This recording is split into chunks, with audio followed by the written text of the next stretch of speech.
to day 4 of the budget debate, and we are hearing of the recap. We will be hearing from the Honorable Minister Edghill, who is the Minister of Public Works. He is responding to some misinformation and misstatement that was shared yesterday and presented to the Parliament by Shadow Minister David Patterson from the opposition side. And Minister Edghill is here ready to give us the clarification. Minister, share with us some of those figures that you know for certain, where you would have taken over the ministry from and what was there and what would have been done over your tenure. Thank you very much, Lennox.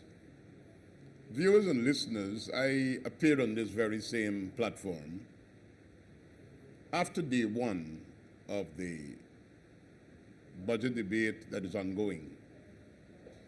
And I express disgust, shock, that persons will stand in the National Assembly, utter things that are factually misleading without considering that these matters can be fact-checked, that these matters can be researched, and the truth could come to light. This same trend continues even up to the last presenter for the opposition, Ms. Walter Lawrence, that the Prime Minister himself, who just concluded his presentation, had to correct her on a number of matters. But as it relates to the public works sector, David Patterson, who I described as the do-little minister, stood up in the parliament and basically said that they did more in terms of roads, city fences, and public works with little, and that we were having more money, but we were getting involved in corruption and nothing was being done.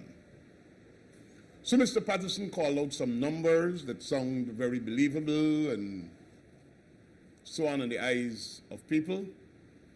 And I have a responsibility as the minister responsible for public works to bring to the notice and knowledge of the people of Guyana what are the facts. I'd like to indicate to you that the numbers that I'll be sharing with you are numbers that came from the Ministry of Public Works. The officers who are in charge of these programs and all of the officers who made these submissions, professional engineers, were the officers who were responsible even when Mr. Patterson was the minister in charge. So these are not Edghill's numbers that are being written up. These are not Patterson's numbers that are being written up. This is the facts coming out of the Ministry of Public Works.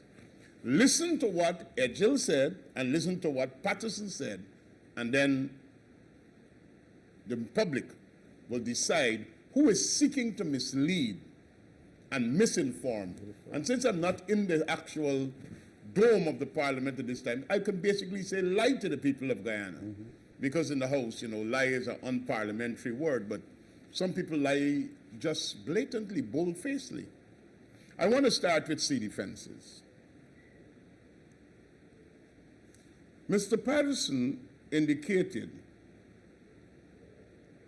that they did more city fence work in their tenure than we did for the 28 months that we are in office. So these are the numbers he gave. He said the length of city fence work in meters that Mr. Patterson gave was 13,832. And he said that this was for work done between 2017 and 2019. 13,832. He said that's the length in meters of new construction that they did while they were in office, 2017 to 2019. The actual fact is that 13,832 meters were done, but for 2015 to 2019. From 2015 to 2019. 56 months. On that same breath, sir, the actual fact of new construction by the PPPC since we're in office, our 28 months, 28 months, 28 months, not 2015 to 2019, 28 months, is 12,640. Playing with figures to confuse the people, but the scorecard is now out there. He went on to say that in terms of rehabilitation, they would have done 50,305. The actual fact is that 50,305 was done, but not for the period that he stated. He said it was from 2017 to 2019, but this was for the period from 2015 to 2019. So this was the period for 2015 all the way to 2019. And he's trying to say they did this during a shorter period as a way of misleading. In the 28 months that we are in terms of rehabilitation of city fences,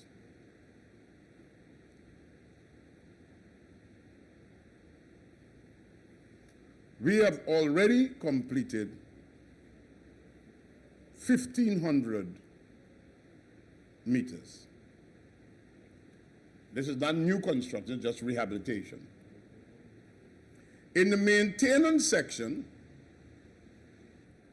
he claimed that they maintained 25,985 meters. And he claimed that that was for the period 2017 to 2019, when in fact it was for the period 2015 to 2019. For the 28 months that we are in, the actual fact is that we have already maintained 14,350 meters of city fences. The public will understand the evil that we have to deal with when it comes to telling the truth in the National Assembly. That's on city fences.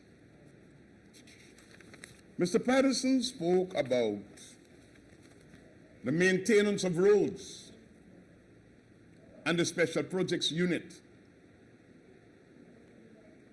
And he went about stating the roads that were maintained and the rest of it.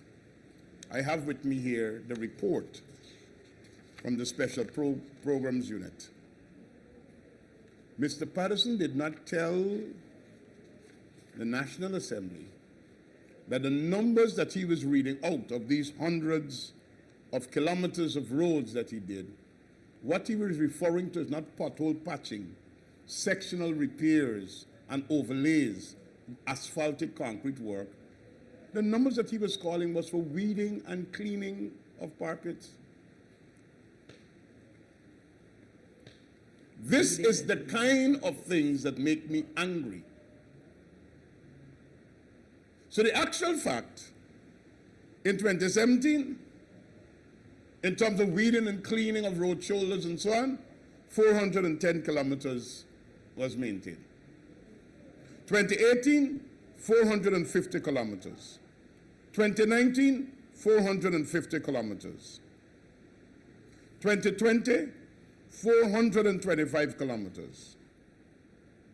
The first 2 full years that we are in government, on maintenance of road shoulders, weeding and cleaning, in 2021, we have done 420 kilometers, and in 2022, 520 kilometers. So he took the numbers of weeding and cleaning, road shoulders along the main roads and all the rest of it, because that's a part of the road maintenance program, and presented these numbers as if it was patching of potholes, sectional repairs, and overlays. But just in the weeding and cleaning section, for 2021 and 2022, the PPPC did more of that. So he was comparing weeding and cleaning to sectional overlays, where we talk about maintenance of roads, patching of potholes, and the rest of it. But I didn't need to come to television to tell people the truth, because the people live in the communities where these roads were not maintained. They didn't see the sectional overlays. They did not see the repairs as alleged.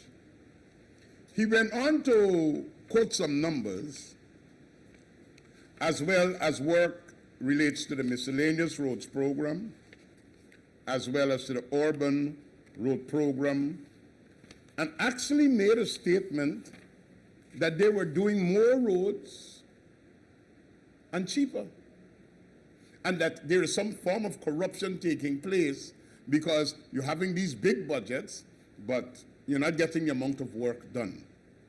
Let's go to the facts. In the 2019 budget, there was an allocation of $2.1 billion for miscellaneous roads. $2.1 billion. The total amount of roads that they did in 2019. That's after the no confidence motion. And I started there for a particular purpose. While they were preparing for an election and trying to win the hearts of people, they did 229 roads. So you have 70 local authorities plus 10 or 11, I think it is, tongues. He did 229 roads. If you divide it equally, it didn't reach 4 roads per community. And we know for sure that these roads were only done in specific communities, not across the country. In that same year, 2019, as it relates to urban roads, they had a budget of $1.4 billion, and they did 54 roads.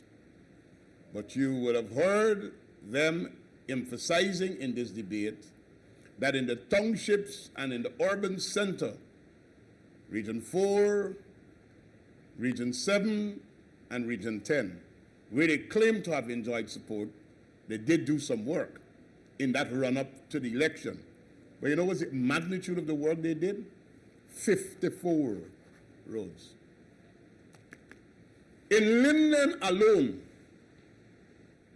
in 2022, we did 26 roads. In all 10 or 11 of the urban space, the townships, they did 54. In Linden alone, we did 26. I'll come to you to our record just now. In 2018, all of 2018, the budget for miscellaneous roads, roads in the communities that people are complaining that have gone terribly bad, the roads are bad because they were not done, they were not maintained. The budget was 1.294 billion. You know how many roads the ministry did in communities across this country in 2018? 12. It's the record coming from the ministry. 12. As it relates to urban roads within the townships, they had a budget of 800 million. And they did 20 roads. And you will see a pattern. They spend more time in the urban centers where they enjoyed political support but were not doing roads in the local authority areas, which are largely won by the PPPC. So in the urban centers, they did 20 roads in a whole year, and in the communities, 70 local authority areas, they did 12 roads. And they're the ones who would want to discuss now how roads broke up. But they never did anything. Let's go to 2017. In 2017, for miscellaneous roads, they did 78. 78 roads they did in 2017. As it relates to urban roads, they did 38. So if you have 70 plus local authorities, it's one road in every LAA they did in 2017. One road. Now one road a village, one road in a local authority area. For example, Pleasance Industry. All the roads that exist in Pleasance Industry, one road. That's the equivalent of the work they did. Better Hope or BV Triumph, one road. Buxton Falls, one road. That's the equivalent of the magnitude of their work.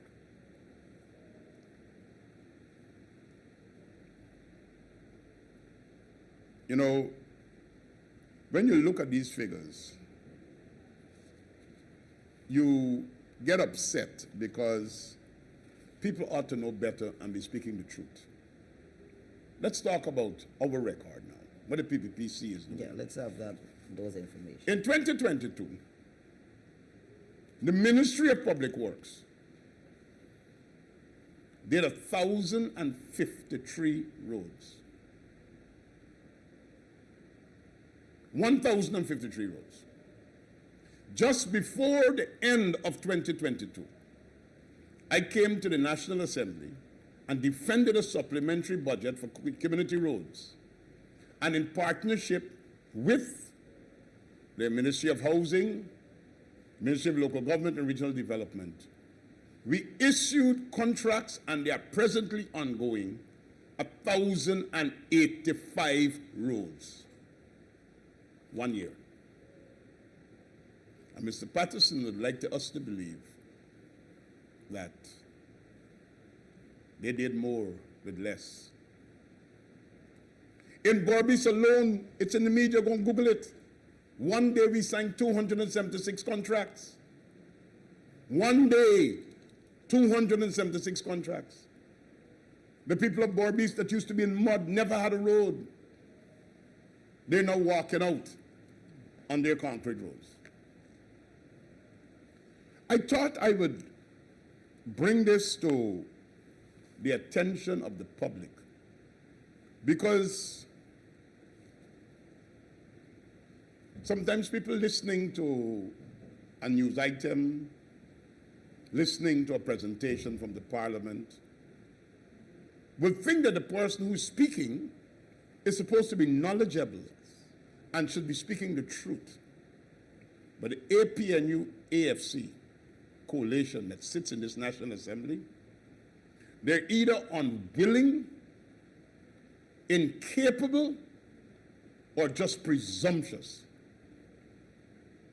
Distorting facts, distorting figures to present images and perceptions that are not real. Mr. Patterson spoke about the Amalia Hydro. Yes, I was coming to that project. hydro project. And indicated that he have a report that says the uptake price for electricity would have been 25 US cents. 25 US cents translates to 50 plus Ghana dollars. That's what you're paying now for electricity. Actual fact, 28 cents. A mile was to cut the cost of electricity in half. Bring it down to 10 cents eventually. The last proposal that we went out for a mile for the persons to come in, the bids came in that electricity will be delivered at $7.70 US. And Mr. Patterson is saying justifiable for killing the project was that we would be coming in at 25 cents. Did something wrong. You know, it's one thing to do something wrong, and that's shameful. But what is more shameful is getting up to defend that wrong and seeking to justify it. And for me, it's appalling, it's disgraceful, it brings a level of indignity to the National Assembly, and I don't know how the people in Guyana could ever trust the APNU AFC again. The reality is, every report, everyone knows Amalia was to cut the price of electricity by 50%. Beautiful. But he also posited in his presentation that a foreign consultant would have advised the PPP against this. Is that so? That's not so. Do you know that during that period we were in minority government? And we wanted the opposition support. Each and every document that was available to us, they wanted. And we told them, we are giving you these documents at the risk of violating our negotiations and everything, but we still handed it over to them, boxes of documents. So they can't say they never got the documents, that they discovered some report. Everything that was available to the PPPC was available to the APNU AFC. With the same figures, the same numbers. But you know what's worse? This is the first time you're ever hearing anybody from the opposition talking about the uptake price would have been 25 cents. They never said that before. You know why? They're in a debate. They're losing face. They have to justify why they robbed the people of Guyana of cheap, reliable, and renewable electricity. So you stand in the National Assembly, quote some figures, pretending it to be true to kerfuffle the minds of Guyanese. This kind of recklessness must not be tolerated. And I thought, by this simple sharing of information, it will clear the air. And like I said, all the figures that I just called came from the records of the Ministry of Public Works, a ministry that Mr. Patterson himself was minister. And some of the staff who are heading these programs are some of the same people who worked. As a matter of fact, none of them I hired since I'm there. They were all there, professional engineers who carry out the work, fulfilling the programs and policies of governments. And I said it, the difference is not the people. As a matter of fact, I have less staff now because the private sector is sopping up some of my engineers. They're earning more in the private sector and they're leaving for more lucrative jobs. So I have less staff in terms of engineers and technical staff now than when Mr. Patterson was there. But we are doing more.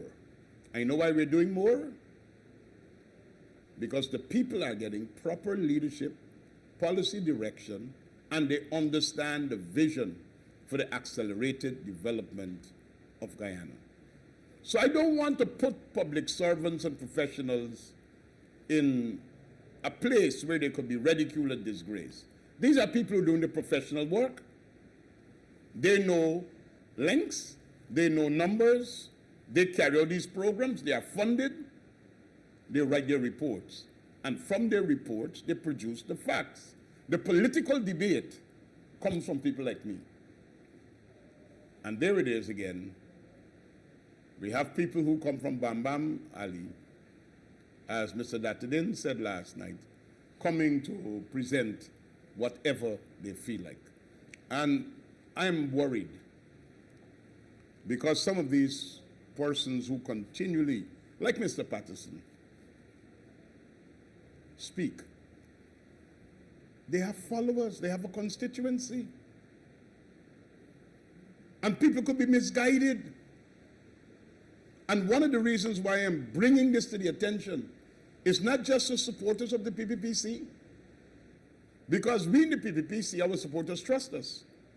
We told them we won the elections, and we put up our statements of poll for every person to calculate and add, and they knew our numbers were correct. The APNU AFC said they won the elections. They never put up any statements of poll for any of their supporters to see, or for anybody in the world to see, but they continue to repeat they won the elections. And the PPPC is an installed government, and you're illegal and you're unconstitutional, as if just because one of them say it, that is so. They have misled their people so many times. So I'm saying this to help the supporters of the APNU AFC as well. Do not be deceived by the people who tell you they are looking out for you, they will bring betterment to you. They are not doing you justice by doing what they do here in the National Assembly, and that is to misinform and mislead people.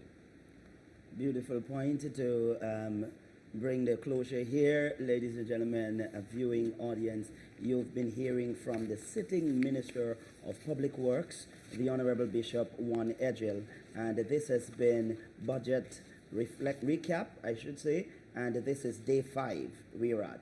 We'll bring you more as the day proceeds.